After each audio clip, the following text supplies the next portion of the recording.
Shalom, pripun kabare dinten punika diberkahi kalian pun Gusti? Monggo kita ndedonga rumiyin saderengipun kula mbabaraken renungan dinten punika.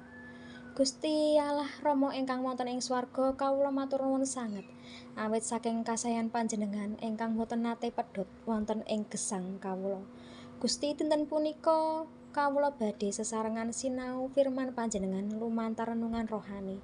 Kawula nyuwun mugi Roh Suci nuntun manah lan pikiran kawula nalika ndadaraken sabda panjenengan.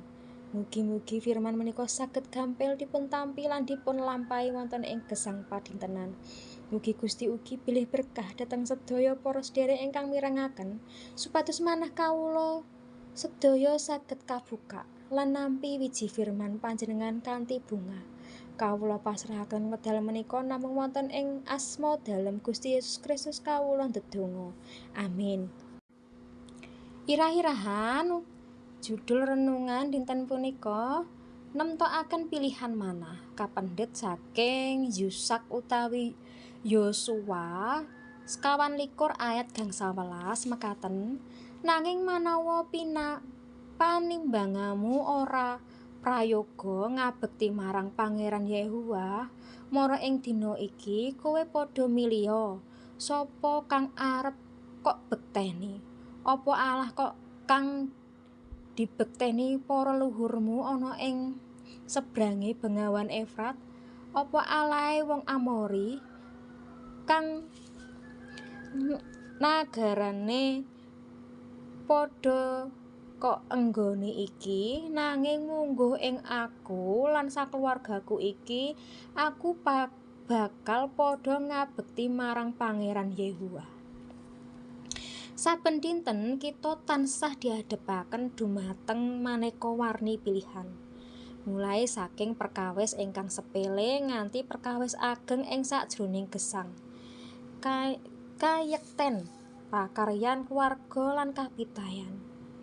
Ing ayat menika Nabi Yusak maringi tuntunan ingkang cetha dumateng bangsa Israel. Yusak boten meksa nanging nyuwun supados bangsa Israel pilih kanthi mantep lan tegas punapa badhe ngladosi Gusti Allah ingkang sampun nuntun saking tanah Mesir, punapa badhe ngladosi berhala-berhala sanesipun. Asring ing sajroning gesang kita kepengin madosi aman kita, kepengin nderek Gusti inggih tasih ngrengkuh margi-margining donya ingkang sejatine nuntun dumateng dosa. Kita kepengin berkahipun Gusti nanging boten gelem manut dumateng dawuhipun Gusti.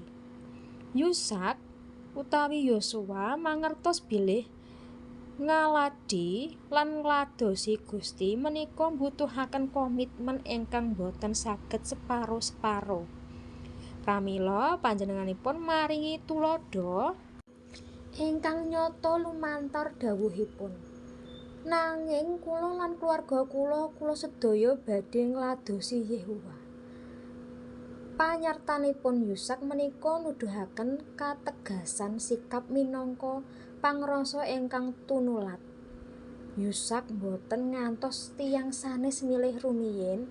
Yusak lan keluarganipun sampun nemtokaken pilihan.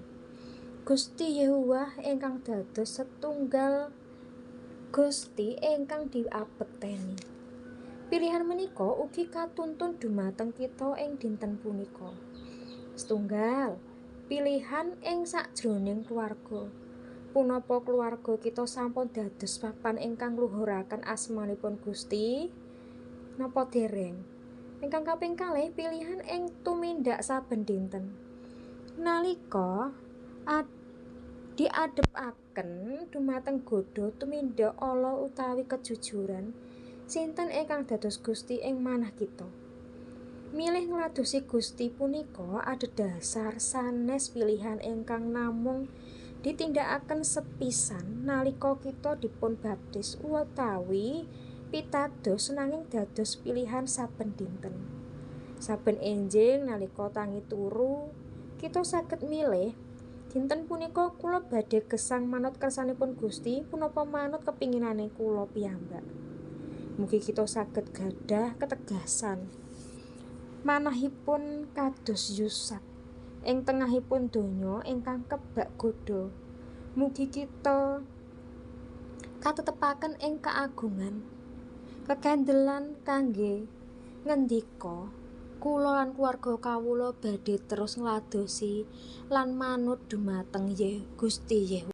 Monggo kita ndedonga. Matur nuwun Gusti, dene kawula sampun mirengaken sabda dalem ingkang suci.